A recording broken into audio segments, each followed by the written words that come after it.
नमस्कार मित्रों, आज की कहानी जो है, इस कहानी में हम बताने वाले हैं इन बातों को स्त्रियों को यानी अपनी पत्नियों को कभी नहीं बतानी चाहिए। जो भी पुरुष, जो भी व्यक्ति इन 3 बातें अपनी स्त्रियों को बता देता है तो वह पुरुष सदा के लिए ही गरीब रहता है, वो पुरुष सदैव ही दुखी रहता है।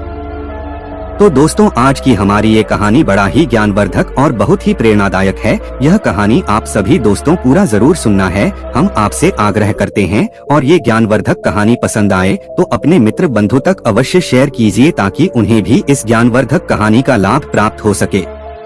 दोस्तों, अगर आप इस चैनल पर पहली बार आए हैं तो चैनल को सब्सक्राइब जरूर करिएगा।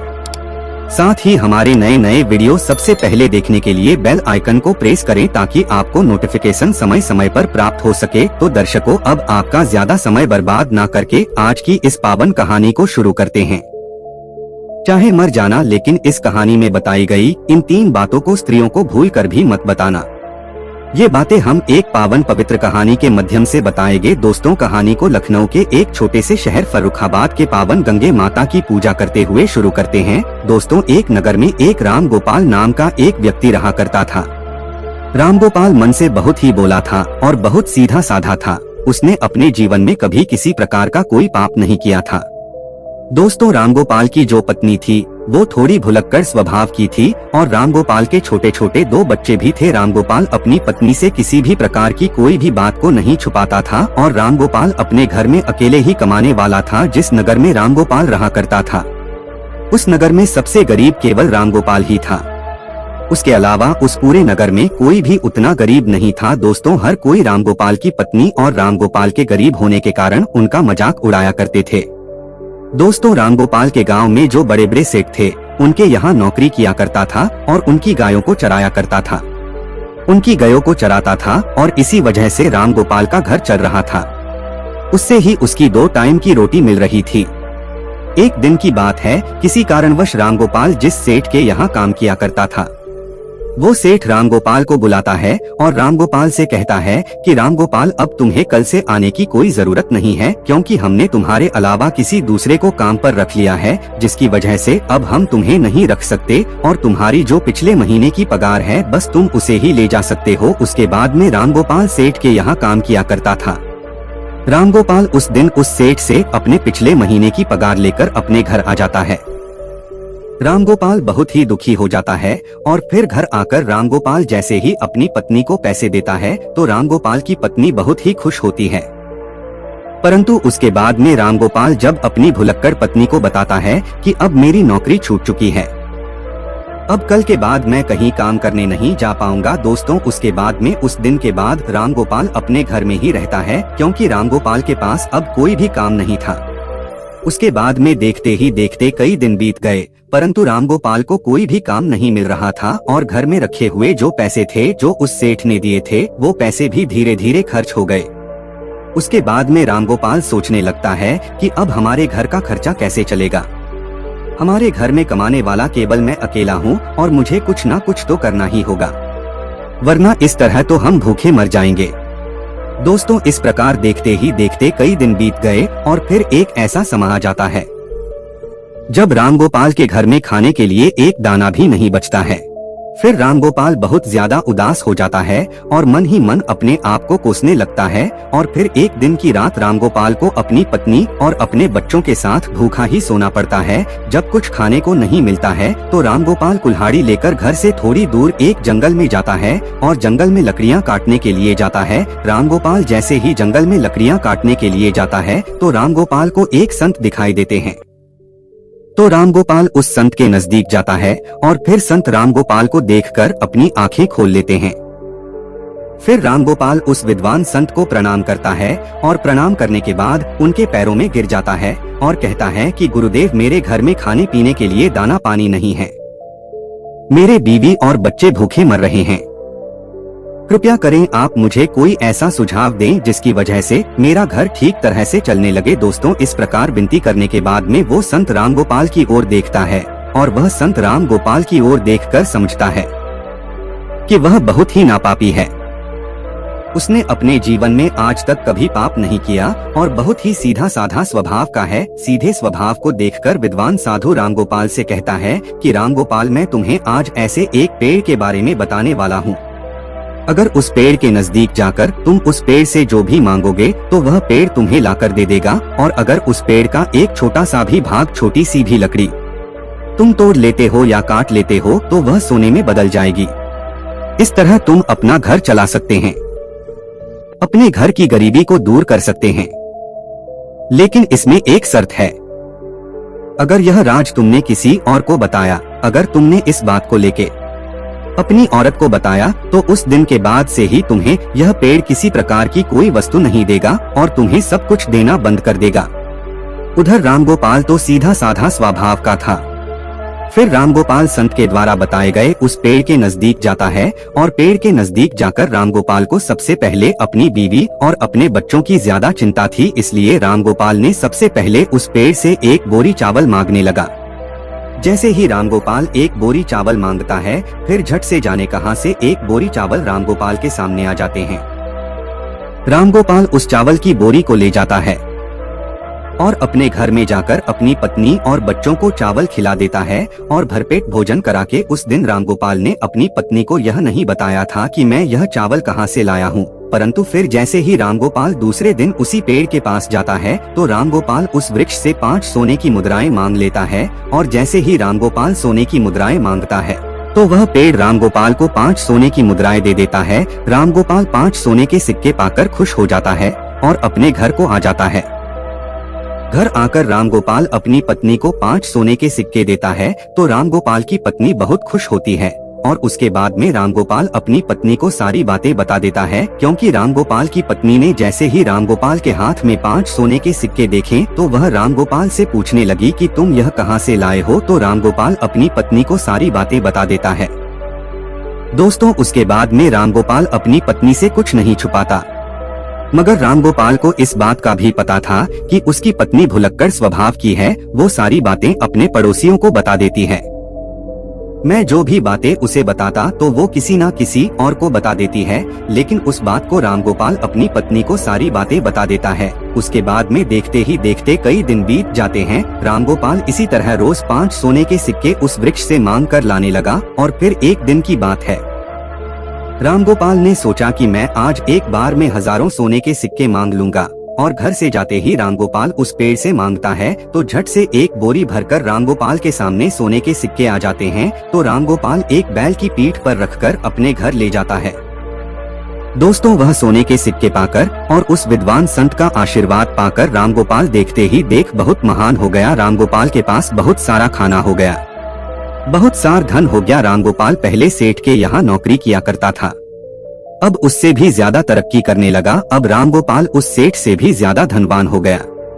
दोस्तों, यह सब देखकर रामगोपाल के सारे गांव वाले दंग रह गए और वे सोचने लगे कि आखिर यह भुलक्कड़ स्वभाव का रामगोपाल इतना धनवान कैसे हो रहा है। अगर जाकर रामगोपाल से अगर कोई भी इस बात को पूछता है कि तुम आखिर इतनी जल्दी धनवान क्यों हो रहे हो, तो रामगोपाल किसी को भी सच नहीं बताएगा, क्योंकि ऐसा छिपा हुआ राज कोई नहीं बताता। परंतु वे लोग रामगोपाल को छोड़कर रामगोपाल की पत्नी से इस बात को पूछने लगे और कहने लगे कि तुम्हारा पति कहाँ से धन लाता है।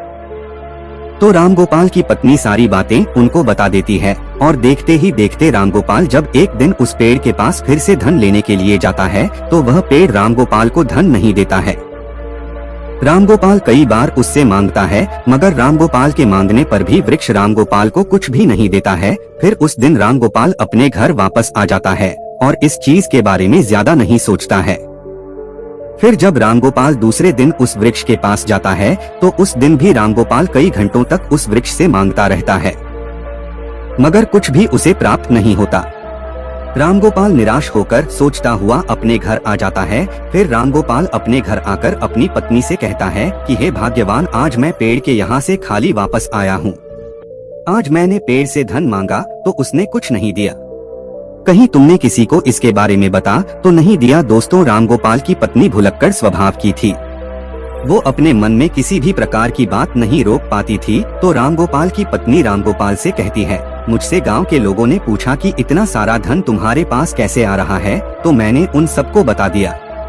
तो दोस्तों अपनी पत्नी के मुख से यह बात सुनकर रामगोपाल समझ जाता है यह तो सारी करतूत मेरी बीवी की ही है। दोस्तों उसके बाद रामगोपाल अपनी पत्नी को बहुत डांटता है और फिर इसी तरह दिन बीतते रहे। ऐसे ही कई दिन बीत जाते हैं। रामगोपाल के पास जो भी धन था वह सारा धन खर्च होता जाता है और देखते ही देखते रामगोपाल अमीर से गरीब होने लगता है।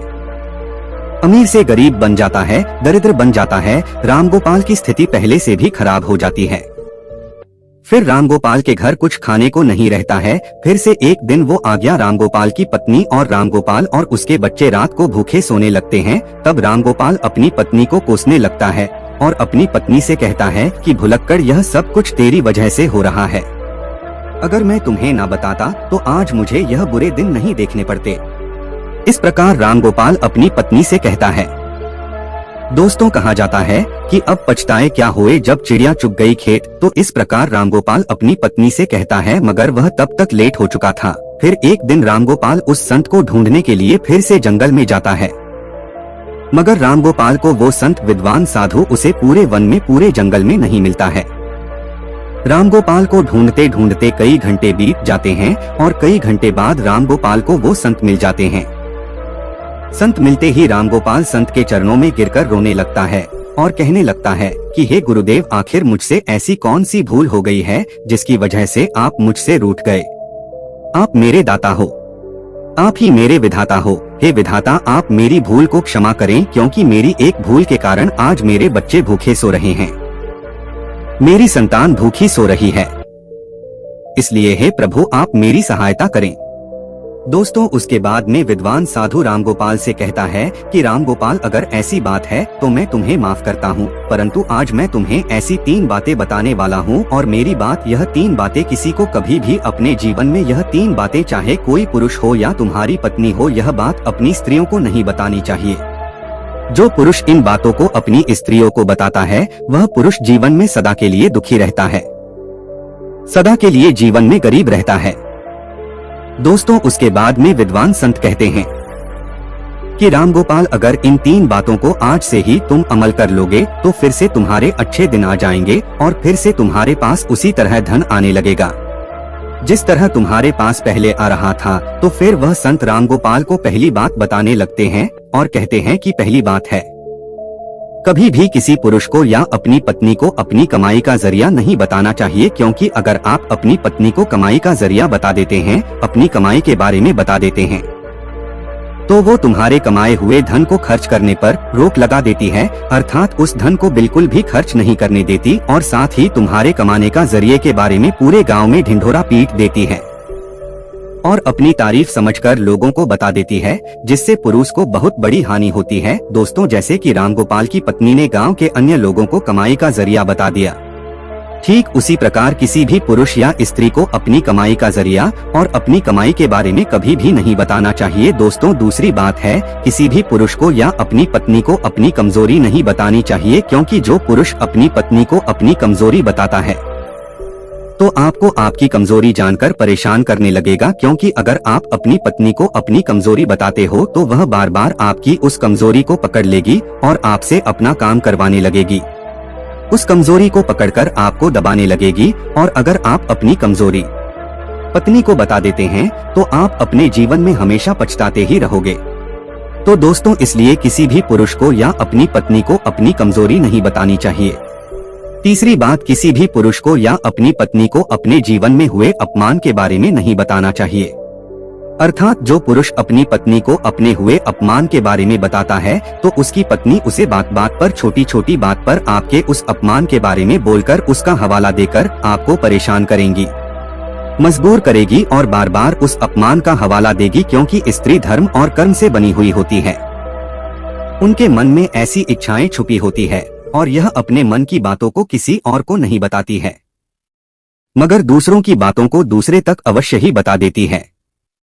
इसलिए अगर आप अपने अपमान के बारे में अपनी पत्नी को बताते हैं तो इसमें आपको 100% हानि होती है।